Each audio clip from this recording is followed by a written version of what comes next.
আচ্ছা, তোমাদের যদি কেউ বলে যে প্রথম ৫টি সংখ্যার গুণফল বের করে দেখাও তো, প্রথম ১০টি সংখ্যার গুণফল বের করে দেখাও তো, তাহলে তো তোমরা এমনি আমরা নর্মাল নিয়মে রেখে কীরকম করি, ক্যালকুলেটার নিবে তোমরা এরকম করবে ১ গুণ ২ গুণ ৩ গুণ ৪ গুণ ৫ লিখবে, এরপরে সমান চিহ্ন দিয়ে তোমরা এটা উত্তর বের করে ফেলছো।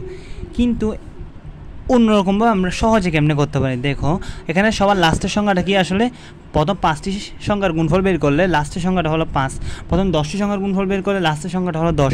আচ্ছা, প্রথম ৫টি সংখ্যার গুণফল বের করি, লাস্টের সংখ্যা কি ৫, তাহলে ৫ দিলাম। এরপর শিফট আছে না, শিফট দিলাম, দেওয়ার পর এখানে একটা এল এক্স ইনভার্স ওয়ানের একটা যে অপশন আছে সেটা আমাদের ক্লিক করব। তাহলে এখানে আশ্চর্য ভূতকের মধ্যে একটা চিহ্ন আসছে না, জাস্ট সমান চিহ্ন দিয়ে দিব।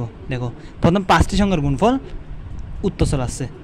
এভাবে তোমরা করতে পারো, প্রথম ৫টি সংখ্যা ১০টি ২০টি ৩০টি যতটি চাই ততটি সংখ্যার গুণফল তোমরা জাস্ট এই ৩টা অপশন ক্লিক করেই করে ফেলতে পারবে।